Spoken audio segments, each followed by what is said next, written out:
जय नेपाल साथीहरू। यो 2078 सालको अप्सनल म्याथको चाहिँ यस्तो सोलुसन राख्नु पर्यो भनेर धेरै साथीहरूले चाहिँ कमेन्ट गर्नुभएको थियो होइन।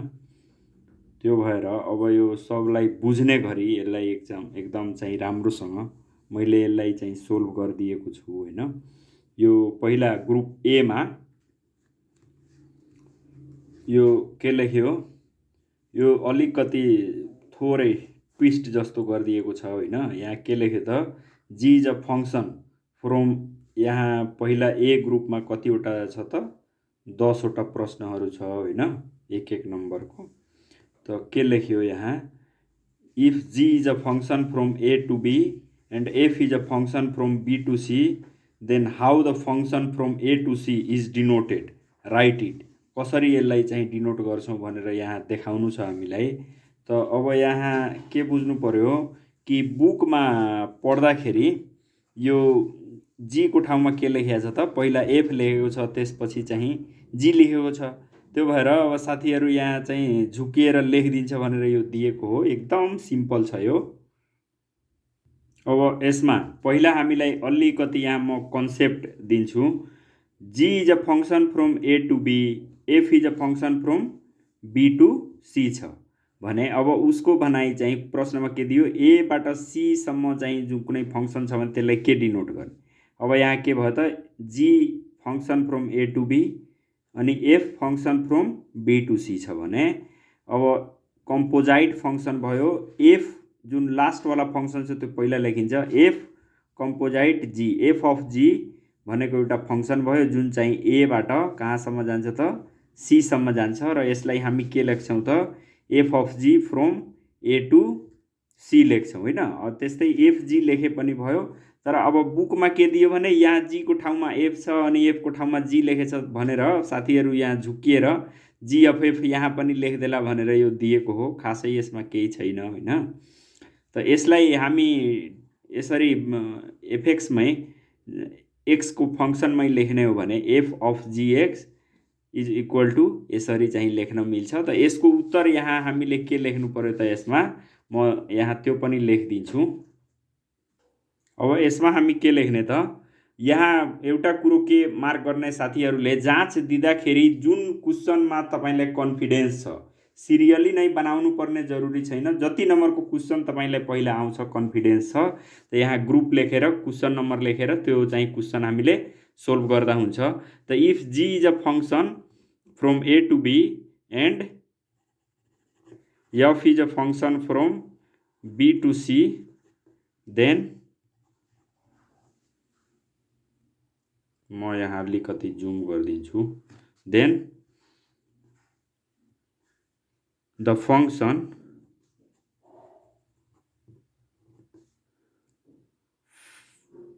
From A to C is denoted by, के लेख्ने त, ए अघि भनेकै छ एफ अफ जी फ्रम के लेख्ने त, यहाँ ए टु सी लेखिदिने। यति लेखिदिएपछि भो, यति लेख्ने and is given by, and is denoted by this and, अब यो लेखे पनि भयो नलेखे पनि भयो, लेख्न एकदम जरुरी छैन। एन्ड इज गिभेन बाई, के लेख्छौँ त यसलाई हामी, के लेख्ने भयो त, एफ अफ जी एक्स बराबर के भयो त, एफ जी एक्स भयो। यहाँ के ध्यान दिनुपर्छ कि यहाँ पहिला हामी एफ जुन लेखिरहेछौँ त्यो के हुनु पर्यो त, लास्टवाला फङ्सन हुनु पर्यो। जुन बी टु सी गइरहेछ नि त्यो पहिला लेख्छौँ होइन, अनि त्यसपछि यो भित्र चाहिँ पछि चाहिँ कुन लेख्ने भयो, यो त जीएक्स लेख्ने भयो, यो जी भयो। त यसरी यति चाहिँ हामीले यसमा लेख्नुपर्छ। अब 2 नम्बर, अब यहाँ 2 नम्बर क्वेसनमा हेरौँ। यो 1 को ख नम्बरमा के छ त, what is the geometric mean between two numbers A and B, right it. अब geometric mean A and B दुईटा नम्बर भयो भने ज्योमेट्रिक मिन कति हुन्छ। अब यो टाइपको क्वेसनमा हल्का यहाँ अर्थमेटिक मिन होस् चाहे ज्योमेट्रिक मिन होस्, त्यसको चाहिँ फर्मुला के छ त लेखौँ यहाँ। अब यसको यो 2 नम्बरको थोरै कन्सेप्ट होस् हाम्रो। यो जस्तो यहाँ कुनै सिरिज छ 2, 5, 2, 5, 8, 11, 14 छ भने यसमा चाहिँ के छ त सबैमा हेरौँ कमन डिफरेन्स के छ त 3 छ। यो 3 जोड्दै गयो 2, 3, 5 भयो, 5, 3, 8 भयो। त यस्तो सिरिजलाई हामी अर्थमेटिक सिरिज भन्छौँ होइन। अब यसको कुनै टर्म बिचको टर्म मानौँ मिसिङ छ भने, जस्तो यो 11 भनेको टर्मलाई ए मान्ने हो भने 11 भएको ठाउँमा ग्याप हो भने के लेख्छौँ त ए इक्वल टु के गर्छ त अर्थमेटिक सिरिजमा a + b/2 हुन्छ। अब जस्तो यो मानौँ 11 छैन भने त अब यहाँ a + b यसलाई 8 कति भयो a, 14 के भयो b, 8 + 14 लाई 2 ले भाग गर्यो भने 11। यसरी कुनै टर्मलाई निकाल्ने हो भने के हो त अर्थमेटिक मिनको फर्मुला के छ त a + b/2 हुन्छ। यस्तै अब ज्योमेट्रिक सिरिजमा के हुन्छ त गुणन हुन्छ, गुणनले वृद्धि भएको हुन्छ। 2, 6, 18, 54 यो भनेको 2 तिहाई 6, 6 तिहाई 18, 18 तिहाई 54 यस्तै चाहिँ हुँदै गएको हुन्छ। त यसलाई हामी के भन्छौँ त ज्योमेट्रिक सिरिज भन्छौँ। के भयो यो ज्योमेट्रिक सिरिज हो। त यो ज्योमेट्रिक सिरिजमा कुनै चाहिँ दुईटा अङ्क बीच मिन निकाल्नु छ भने, बीचको अङ्क निकाल्नु छ भने, जस्तो यहाँ 18 छ भने 18 लाई जी मान्ने हो भने के भयो त 18 को ठाउँमा जी लेख्ने हो भने √AB हुन्छ। 18 भन्दा अगाडिकोलाई टर्मलाई ए, पछिको टर्मलाई बी लेख्छौँ। ए र बी को बीचमा ज्योमेट्रिक मिन राख्नु छ भने के भयो त √AB हुन्छ। अब यो कहीँ ज्योमेट्रिक मिन सोधेको छ भने यसरी यो निकाल्ने। तर यहाँ यो यति गाह्रो छैन, खालि हामीले यहाँ के दियो त ज्योमेट्रिक मिन बिट्विन ए र बी। त हामीले यो त कन्सेप्टको लागि मात्रै यो हो। यहाँ एन्सर यसको के लेखिदिने त the geometric mean between A and B is given by के लेखिदिने त जी इक्वल टु के भयो त √AB। जी के भयो त ज्योमेट्रिक मिन भयो। यसलाई जी लेखे भयो चाहे ज्योमेट्रिक मिन लेखे भयो। यस्तो ज्योमेट्रिक मिन बराबर के लेख्ने त √AB भयो। यति लेखिदिएपछि यो भयो। तेस्रो नम्बर हेरौँ। यो साथीहरूलाई मैले यस्तो अब मानौँ कुनै एक्जाम्पल दिएर चाहिँ कन्सेप्ट क्लियर होस् भनेर मात्रै बुझाइदिएको हो। एक्जाममा यस्तो चाहिँ लेख्नु परेन। जे क्वेसन छ स्ट्रेट त्यसको एन्सर लेख्नु पर्यो। टाइम एकदम लिमिटेड हुन्छ। यहाँ चाहिँ प्रश्नमा चाहिँ हामी एन्सर मात्रै लेख्नुपर्छ। अब जस्तो यो 1 को के भयो त ख भयो होइन। त अब हामी यसको चाहिँ 2 को क हेरौँ। 2 को क नम्बरमा के छ जुम गरिदिन्छु अलि। यहाँ के लेख्यो त limit x tends to a plus fx को अर्थ लेख्नुहोस्। अब यहाँ हेरौँ x tends to a plus लेख्यो भने यो के भयो त राइट ह्यान्ड लिमिट भयो। a माइनस लेख्यो भने लेफ्ट ह्यान्ड लिमिट भयो। अनि चाहिँ value of function at x equal to a लेख्यो भने यहाँ के लेख्नु पर्यो त fa लेख्नु पर्यो। म यहाँ सर बुझाइदिन्छु यसको कन्सेप्ट अलिकति हो साथीहरूलाई। यो यस्तो हेरौँ limit x tends to a plus fx लेख्यो भने यो के भयो त राइट ह्यान्ड लिमिट भयो होइन। अनि limit x tends to a minus fx लेख्यो भने यसको अर्थ के भयो त लेफ्ट ह्यान्ड लिमिट भयो। त हाम्रो यो a प्लस भएपछि के भयो त यो हाम्रो राइट ह्यान्ड लिमिट यति मात्रै लेखिदिएपछि यो भयो। त अब यसमा limit x tends to a plus fx is the right hand limit of the function fx यति लेखिदिएपछि भयो यो। अब यहाँ हेरौँ कुन अवस्थामा म्याट्रिक्सको विपरीत matrix in which condition the inverse of a matrix cannot be defined right it. एकदम सर्टमा यो सोधेको छ होइन। अब यो इन्भर्स अफ म्याट्रिक्स हामीलाई के थाहा छ यो चाहिँ म्याट्रिक्सको भ्यालु चाहिँ 0 भयो भने होइन डिटर्मिनान्टको भ्यालु म्याट्रिक्सको कुनै म्याट्रिक्सको इन्भर्स कतिखेर डिफाइन हुँदैन त त्यो म्याट्रिक्सको डिटर्मिनान्ट निकाल्दाखेरि डिटर्मिनान्टको भ्यालु 0 भयो भने त्यो म्याट्रिक्सको के हुन्छ त इन्भर्स हुँदैन। त यसलाई अब यो हामी हेरौँ जस्तो यो कुनै मैट्रिक्स ए छ भने त्यसको इन्भर्स मैट्रिक्स के हुन्छ त कसरी डिफाइन गर्ने त A into A inverse equal to के हुन्छ आइडेन्टिटी मैट्रिक्स। आइडेन्टिटी भनेको चाहिँ युनिट मैट्रिक्स भयो होइन। त कुनै मैट्रिक्समा त्यसको इन्भर्स मैट्रिक्सले गुणन गरेपछि के हुन्छ त युनिट मैट्रिक्स आउँछ। त यो कतिखेर हुन्छ त if and only if determinant of A को डिटर्मिनान्टको भ्यालु 0 हुन्छ। त्यो भएपछि यहाँ हामी सिम्पल लेखिदिनु पर्यो के कि the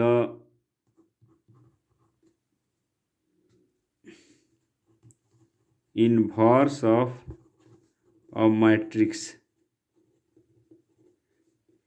A is not defined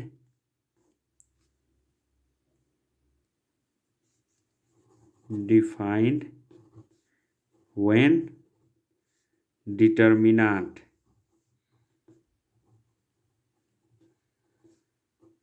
of A is equal to 0। यति लेखिदिएपछि यो भयो। यो हाम्रो छ 2 को ख नम्बर भयो होइन, 2 को ख नम्बर भयो यो। यसपछि के छ त अब यहाँ हेरौँ। अब 3 को क नम्बरमा छ होइन,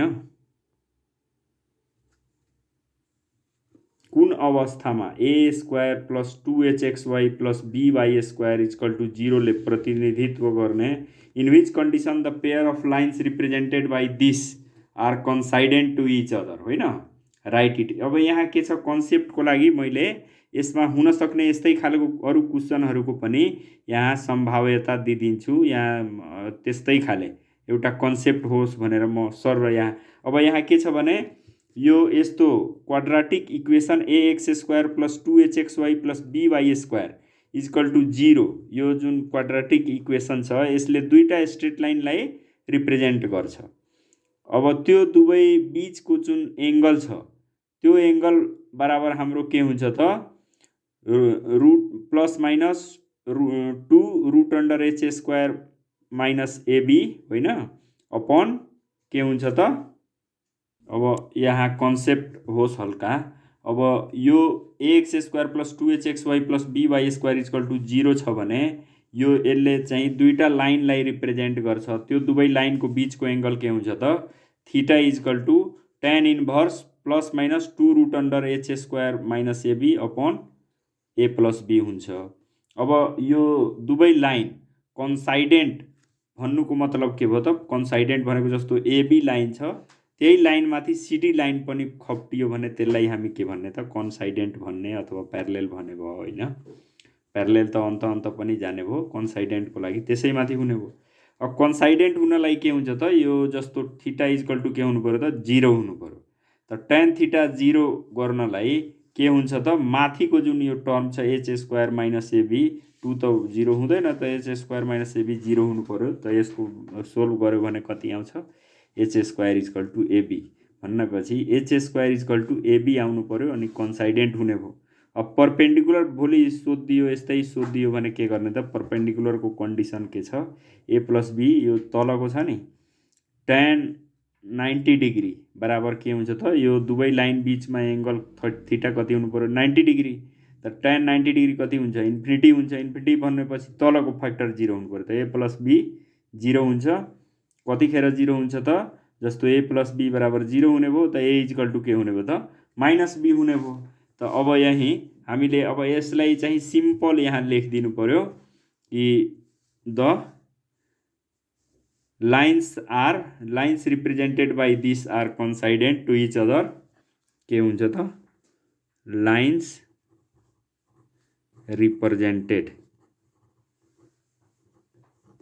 by ax square plus b 2 hxy plus by square equal to 0 are coincident if के हुन्छ त h square equal to ab। यति लेखिदिएपछि 1 नम्बर भयो। त अब 3 को ख नम्बर हेरौँ।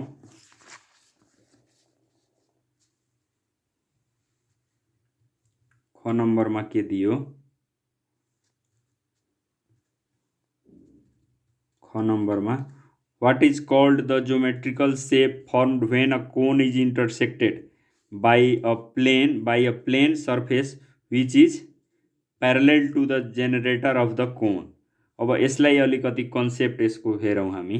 अब यो चाहिँ कोनको बारेमा हल्का हामी बुझौँ। यो कोन छ भने यो डबल यस्तो चाहिँ यो सोली आकारको जुन यो हामीले यो चटपट सटपट खान्छौँ यो पेपर बनाएर, त्यस्तै डबल पेपर भयो, दुईतिर भयो भने यसलाई हामी के भन्ने त कोन भन्छौँ। यसमा कोनिक सेक्सन हुने भयो। यसमा यो कोनमध्ये यो तलको यस्तो चाहिँ के भयो त बेस भयो।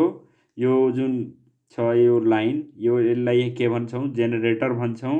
र यो बिचबाट यसरी चाहिँ पास हुने जुन लाइन छ त्यसलाई हामी के भन्छौँ त एक्सिस भन्ने भयो। अनि यो एङ्गल भयो यसको, होइन।